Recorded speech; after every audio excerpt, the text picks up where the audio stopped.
Bonjour à tous, salut les amis, on se retrouve. Il y a eu un changement. Je reviens. Vous aviez cru peut-être que Noumé allait garder cette place. Je t'ai trouvé très bon. Ah, c'est sympa. Merci. Bon. J'en demandais pas tant. Salut les gars. Mais je suis content de laisser que tu retrouves ta place quand même. Je t'ai vu. Bon, j'étais en vacances. Merci d'ailleurs. Tu m'avais fait le pitch vis-à-vis des téléspectateurs. Ça c'est sympa. J'étais en vacances et j'ai quand même eu l'occasion de regarder ici et là parce que je pouvais choper le Wi-Fi. Et j'ai pu regarder l'émission. Très très bien. Voilà, vraiment, j'ai eu l'impression que tu as fait ça toute ta vie. Il y a une raison à ça ou... Non, j'ai essayé d'être à ta hauteur, c'est tout. C'est pas parce que tu as voilà. fait ça toute ta vie. Non, j'ai essayé, j'ai dit merde, c'est tellement bien avec Jérôme qu'il faut que je sois au moins au même niveau, quoi. C'est ce que j'essaie de faire. En tout cas, ça m'a fait très plaisir, bravo. Ça m'a fait un peu moins plaisir quand même de savoir que vous vous régalez quand je suis pas là, c'est-à-dire en avant Xavier, en avant Didier Digard, c'est sympa, on invite du monde quand je suis pas là, ça va, c'était prévu, hein? Ouais, regarde tes fiches, c'est pas toi qui as choisi, ouais d'accord. Ok, enfin en tout cas, l'émission était sympa, j'aurais beaucoup voulu avoir Didier sur un plateau, faudra le refaire, du coup Didier tu reviendras. Qu'est-ce que j'ai d'autre à ajouter? Vous avez des trucs à me dire ou pas? Non, rien de spécial? Non, content de te revoir. Ouais. Content de te revoir, merci pour ta carte postale. Oui. C'était sympa. Donc, mais, voilà. Enfin, moi j'ai quand même prévu un petit truc, vas-y dis-moi. Quelle ironie. Non, mais il y a autre chose. Non, mais c'est que moi, je voudrais revenir sur un point pendant l'émission, c'est qu'apparemment il y avait vraiment une bonne ambiance, quoi, voilà, sur le plateau. Ça s'est senti. Non, je mets juste, je me permets de le dire, parce que si tu peux mettre la photo. Il t'attaque là de. Non, si tu peux mettre la photo, voilà, parce que j'ai. A priori, je ne sais pas comment ça s'est passé, mais je suis pas d'accord. Mais vous aviez la pêche. Il y a toujours eu une bonne ambiance. Vraiment la pêche. Je sais pas qu'est-ce que t'en penses. Moi, je trouve qu'ils avaient vraiment la pêche pendant cette émission. Bon, voilà. On démarre, parce que là, on dit des conneries là depuis le début. On démarre, on a plein de choses. Bon, on va pas rattraper. Moi, tant pis, j'étais pas là. Par contre, on va parler des sujets de la semaine. Il y a plein de choses à dire. Il y a eu des bonnes choses qui viennent de se passer. On démarre tout de suite avec donc les thématiques. Premier sujet, le match du week-end dernier, Toulouse-Nice, incroyable. Hein, j'ai pas pu voir le match, j'ai vu les buts, incroyable. Qui veut prendre la parole en premier sur ce sujet et nous parler et nous donner son avis sur la rencontre? Alors Evie. Bon, moi j'ai envie de dire que par rapport à ce match-là, je pense que c'est un des plus mauvais matchs qu'on a fait depuis le début de saison. Et peut-être le résultat, c'est vrai que ça ne reflète pas du tout le match qu'on a vu. Mais peut-être c'est un signe, voilà, c'est un signe d'une saison nous avons une très bonne équipe et qu'en ce moment elle souffre, mais même en souffrant, on arrive quand même à gagner les 3 points, donc tant mieux. Tu dis mauvais match, mais en même temps le résultat est là, c'est une victoire vraiment à l'arraché. Moi je veux dire par rapport au continu, c'est vrai que le résultat il est là et c'est super quoi, mais comme il disait Puel, je pense que quand il voulait dire qu'on a tout connu, je pense qu'il était même généreux avec ses joueurs. Et c'est un tout petit peu logique aussi d'être comme ça. Mais voilà, en voyant déjà le match précédent contre Marseille, donc on n'a pas joué comme on fait de l'habitude. Ouais. Là-bas à l'extérieur, on joue encore plus mauvais encore qui contre Marseille, mais là on gagne. Donc c'est vrai que ça change tout à la fin. Mais quand même, je pense qu'on a quand même un coup de fatigue, un coup de moins bien en ce moment. Mais heureusement, parce que sinon on aurait mis 8 buts. Doumé, non, pas 8 buts. Non, pas 8 buts. Je pense pas qu'on était capable de le faire. Mais je te trouve sévère, moi, quand même, hein, sur ton analyse. Pas du tout. Je te trouve sévère. Pas du tout. Non, j'ai essayé vraiment d'être réaliste. Le match contre Marseille, je ne sais pas si tu as eu l'occasion de voir. Oui, celui-ci, je l'ai vu. Ouais, bon, écoute, donc je trouve vraiment qu'on n'a pas bien joué. Et Marseille, bon, même si Marseille était vraiment beaucoup plus costaud, je pense, que Toulouse. Bon, je laisse la parole à Doumé qui dit non. Moi, tu seras d'accord avec Evie. Moi, je suis assez d'accord avec Evie. Ouais. C'est vrai qu'on n'a pas vu une grande équipe de Nice. Claude Puel l'a dit du reste après le match. Il a dit tout n'a pas été parfait. Loin de là, il a rajouté. Et c'est vrai qu'il y a eu beaucoup d'erreurs, notamment dans le camp niçois. Il y a eu des pertes de ballon au milieu de terrain. Il y a eu des relances hasardeuses derrière. Des attaquants qui se sont créés très peu d'occasions finalement. Et j'ai envie de dire que si on est content à l'issue des 90 minutes, parce que c'est vrai que j'ai regardé le match en famille avec des potes, puisque je bossais pas ce soir-là, et c'est vrai qu'il y avait une euphorie dans mon salon. Ce soir-là, je bossais pas. Il y avait une euphorie. Pas ce que ça veut dire. Il y avait une euphorie. Je commentais pas le match, j'étais pas à Toulouse si tu veux, et il y avait une euphorie dans le salon après le match, tout simplement parce que on est passé. Par tous les états. Et comme disait Puel, il y a eu la colère, la frustration et la joie. Et c'est vrai que quand Toulouse égalise, je me dis c'est plus logique que Toulouse revienne à 3-3 que 3-2 pour Nice. Parce que c'est vrai que, comme disait Evie, on n'a pas vu une grande équipe de Nice. Mais en fait, après coup, on se dit on s'en fout. Voilà. On s'en fout. L'essentiel, ce sont les 3 points. Mais c'est vrai que, on va dire que pour une fois, la réussite a été côté niçois. Et je pense que le résultat est assez dur pour les Toulousains. Mais tant mieux pour Nice. Ouais. Tu vas peut-être pas nous parler de l'orgie de Doumé, je pense que tu n'y étais pas après le match. Moi non plus, je travaillais pas. Mais il nous fait saliver évidemment avec ça, tu travailles pas non plus. Je travaillais pas, donc j'ai regardé le match entre amis aussi. Et c'est vrai que oui, peut-être que dans le jeu on n'a pas été présent, mais bon, ce qu'il faut retenir, c'est que voilà, comme disait Doumé, on est passé par tous les états. Je pense qu'on a vibré derrière la télé. Ça a commencé, on a encaissé un but rapidement et c'est vrai qu'après le déroulement du match il est assez fou et je pense qu'il faut retenir c'est les 3 points et qu'on réagit après les 2 défaites. Pour moi ça représente quand même une volonté de la part des joueurs quand même de se battre. Et la force de caractère. La force de caractère parce qu'il faut le faire quand même. Qui symbolise aussi la fin d'une spirale aussi négative parce qu'on avait perdu donc les 2 matchs précédents, il faut le rappeler. Quand tu mènes rapidement, c'est jamais bon du reste de mener rapidement au bout de 30 secondes de jeu. Quand tu mènes 1-0, ensuite que un quart d'heure, 20 minutes plus tard, tu es mené 2-1, tu dois te prendre un coup de massue derrière la tête. Ensuite, tu te fais égaliser à 3-3, il reste 10 secondes à jouer dans le temps réglementaire, là ça doit être atroce pour les joueurs, et cette force de caractère, et grâce à ça, ils sont allés chercher cette victoire dans le temps additionnel, ça c'est très très très fort quand même. C'est excitant, je te revois là. Merci pour ce sujet, on passe au deuxième, on va parler d'un joueur qui symbolise certainement la victoire du week-end dernier, c'est Kevin Hannin. Voilà, c'est tout un symbole. Hein. Voilà un homme qui symbolise vraiment la victoire du week-end dernier, Kevin Hannin. Alors, on a un joueur là, Kevin Gomis, qui disait d'ailleurs qu'il était très touché, donc pour lui, surtout après ce qu'il avait vécu. Alors le but, c'est pas de refaire l'historique de Kevin, mais quand même, c'est assez incroyable que ce joueur soit revenu à ce niveau-là, Poussin. Non, c'est vrai qu'il a été resté longtemps sans jouer, et je pense qu'on va dire que c'est comme une récompense par rapport aux prestations qu'il avait fait depuis qu'il est revenu. Parce qu'il ne faut pas oublier que quand on reste longtemps sans jouer, c'est quand même difficile de revenir au haut niveau. Et je pense qu'il a été présent de suite, et je pense que ce but et donner la victoire comme ça la dernière seconde, c'est un petit peu une récompense depuis son retour.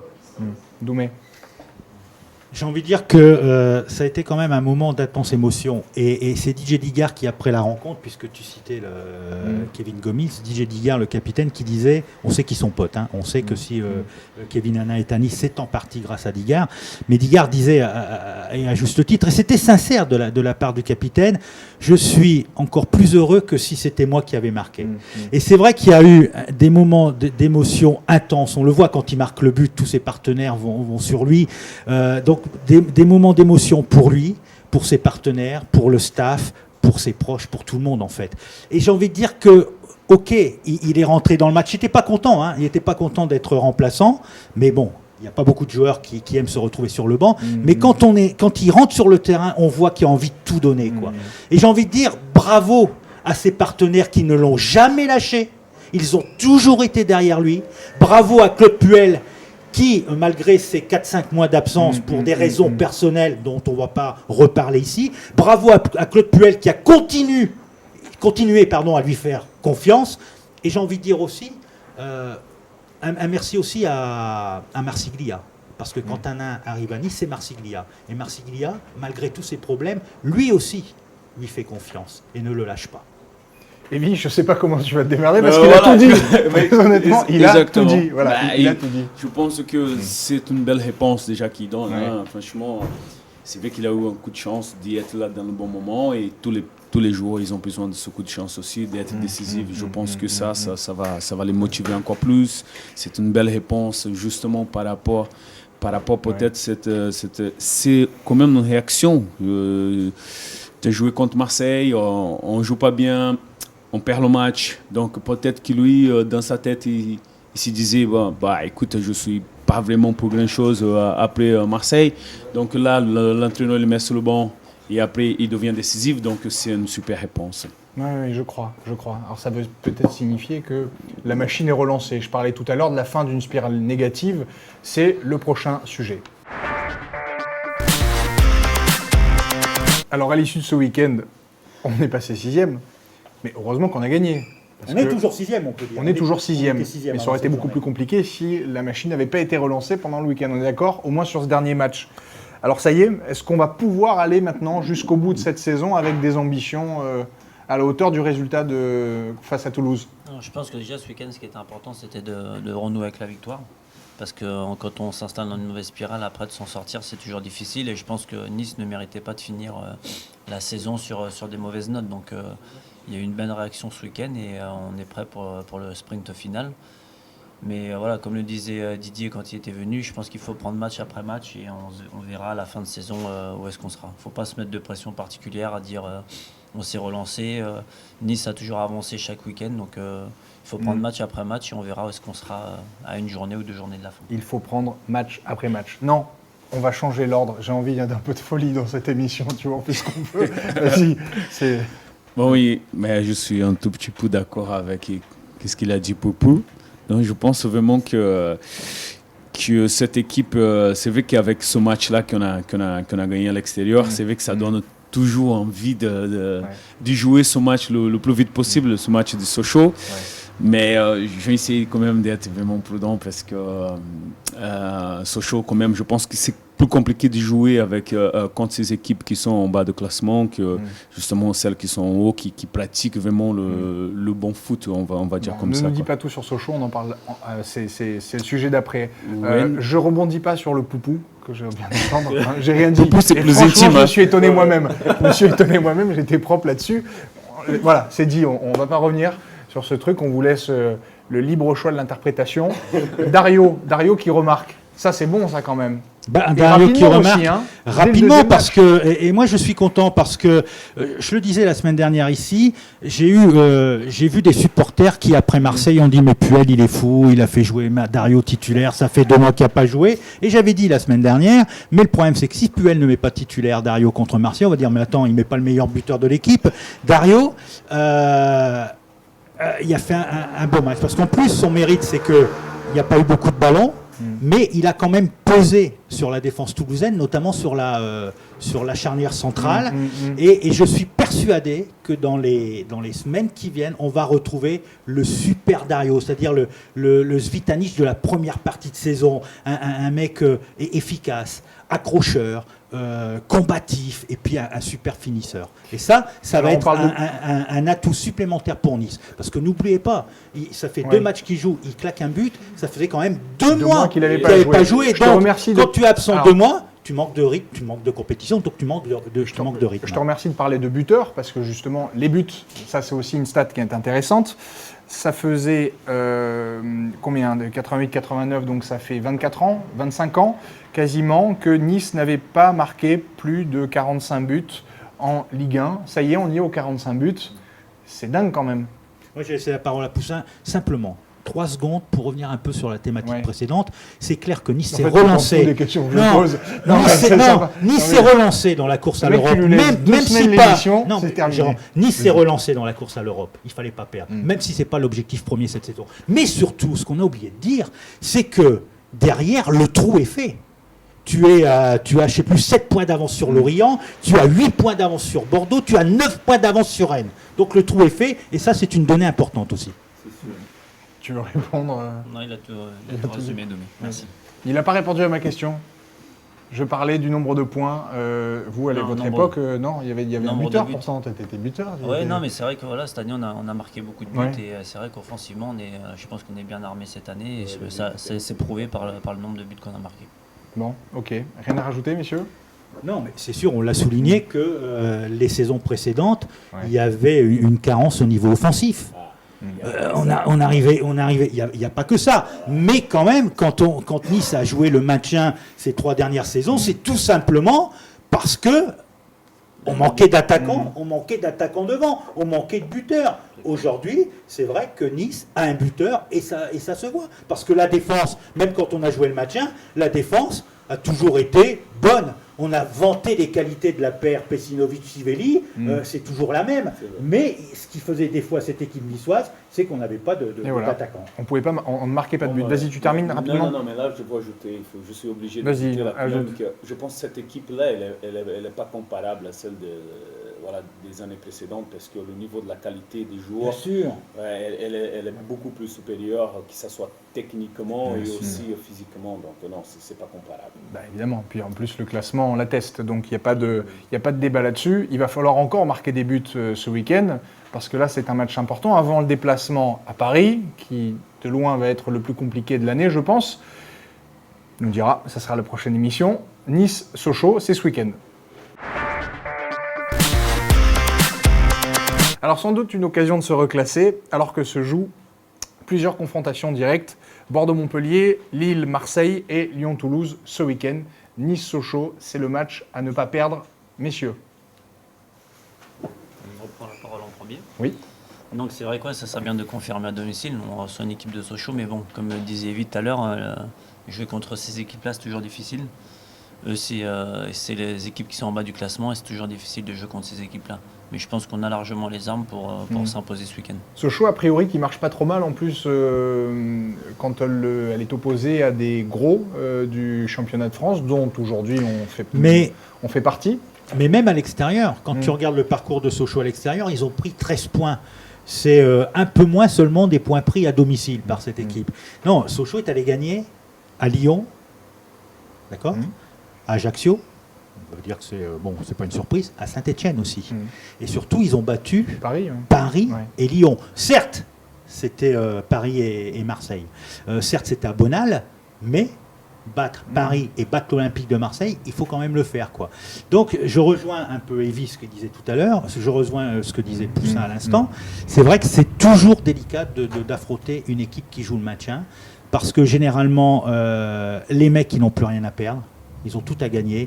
Donc, généralement, ils se battent comme, pardon de l'expression, mais comme des chiens. Et on le voit. Il y a un autre exemple. Il y a de bons joueurs. Et on le voit avec Nancy. Nancy, depuis la trêve, on les avait condamnés. Et là, ils reviennent. Parce que les mecs n'ont plus rien à perdre. Et ils jouent, ils se battent. Des vrais guerriers. Comme à une époque, Nice, quand ils jouaient le maintien, c'était exactement la même chose. Evie. J'ai pas grand-chose à ajouter là-dessus. Il faut gagner ce match-là. Si vraiment... Parce que même maintenant, les joueurs, ils pensent. Même si on ne dit pas que voilà, on veut absolument gagner justement pour prendre pour s'amuser un tout petit peu. Peut-être c'est l'occasion justement de toucher le soleil, on va dire comme ça. En parlant de joueurs, je parle aussi du retour des joueurs qui ont été dans l'effectif niçois. Cédric Kanté et Sébastien Roudet aussi. Bon, Sébastien Roudet, c'est un peu plus de temps. Ouais, mais attention, avec justement, ça fait toujours plaisir de revenir, mais on veut toujours montrer qu'on est encore en forme. C'est pas vrai, Poussin? C'est vrai. Plus que jamais, même. Non, mais c'est vrai que les anciens joueurs, généralement, ils marquent contre leur ancien club. Alors, on espère que Kanté ne marquera pas, on espère que Roudet ne marquera pas. Mais j'ai envie de dire aussi que quand on dit la victoire, c'est une bonne occasion de s'imposer, ok. J'ai envie de dire que si Nice prend le match par le bon bout, si Nice joue sérieusement, concentré, appliqué, ça va être un avantage pour les Niçois. Parce qu'à ce moment-là, si les Sochaliens n'arrivent pas face à Nice, qui se font bouffer, le doute va commencer à s'installer dans les têtes des Sochaliens, et ça, c'est pas bon. Et ça, ce sera que des points positifs pour Nice. Souhaitons. Tu veux rajouter un truc? Non, c'est bon. Alors, ton pronostic pour ce match? Alors, j'avais changé de tactique la semaine dernière, je sais pas si tu étais au courant. Non, J'avais dit match j'ai nul. pas su ça, mais d'ailleurs, tu aurais dû m'en avertir avant. Je sais pas si c'est valable. Donc là, je reviens sur mon pronostic depuis le début de saison. 2-1 pour Nice. T'avais dit quoi la semaine dernière? 1 partout. Un partout, tu vois. Enfin, c'est pas Alors comme moi- si les autres résultats t'avaient servi les autres fois, mais bon, quoi qu'il en soit, c'est... Moi, la semaine dernière, j'avais dit 4-3 pour Nice. Là, je dirais 2-0 pour Nice. Je l'ai pas entendu non plus, mais j'y crois, dur comme fer. Je me méfie de ce match-là. Ouais. J'ajoute 2-2. Je mets 2-2. Mais Tu de peux deux. pas. Tu peux pas. Ah, j'ai pas le droit alors. Après J'ai pas le droit. Après ce En fait, que tu as fait à ouais. Toulouse, je ne vois pas les joueurs concéder le nul face à Sochaux. Bon, je vois 2-2. Ouais, moi aussi, je joue un match un peu compliqué, donc je dirais 3-1 pour Nice. Hein, voilà, ça vous va? Très bien. 3-1. Et je pense que 3-1 va passer. Pour terminer, un mot rapide sur un événement qui s'est tenu hier après-midi. Donc nous sommes mardi, c'était lundi, avec une organisation qui s'appelle Special Olympics et qui a donc organisé un match de foot dans lequel des jeunes joueurs du centre de formation de l'OGC Nice, mixés, couplés avec des enfants handicapés, on fait donc une après-midi de petits tournois. C'était une opération qui était parrainée par un des joueurs de l'effectif niçois, Timothée Colo. Voilà, un événement que nous tenions à souligner parce que c'est important vis-à-vis des supporters d'une manière générale et puis vis-à-vis de tous les supporters de l'OGC Nice. C'était un bel événement. Voilà. Pas grand-chose d'autre à rajouter. Si, j'ai un truc à rajouter. Je vous ai dit que j'ai pu voir un match là où j'étais. Marseille. J'ai pu voir Marseille. J'ai trouvé un endroit où j'ai pu voir le match. Et j'ai rencontré, ça c'est assez surprenant, et donc je lui avais dit que je lui ferais un clin d'œil et que je le saluerais à l'occasion. J'ai rencontré un type alors que je faisais mes courses juste après le match et qui me dit allez Nice, et j'étais dans un rayon de supermarché, etc. Et le mec regardait l'émission de l'avant-match, j'étais aux Antilles, c'est quand même sympa, il y avait un supporter niçois qui s'appelle Jean-Marc et que je salue, qui nous regarde toutes les semaines, qui se fait tous les matchs là-bas. C'est Jean-Marc Ayrault, non? C'est pas Jean-Marc Ayrault, il n'est pas encore là-bas, mais ça va peut-être pas tarder. Je sais pas s'il a autant de pognon placé que l'autre, mais ça c'est un autre sujet. Mais un jour peut-être il ira, voilà, je voulais faire un clin d'œil à Jean-Marc, qui est un type adorable. Alors, je dis adorable, un peu moins quand même, parce qu'au début il m'a quand même pris pour Dominique Poulain. Donc ça c'était un peu plus désagréable. Voilà. Jean-Marc, continue de nous suivre là où tu es. Merci de nous avoir suivis, j'étais ravi de vous retrouver. On se retrouve la semaine prochaine. Messieurs, merci beaucoup Merci. pour votre participation et à bientôt et allez Nice. Bye bye.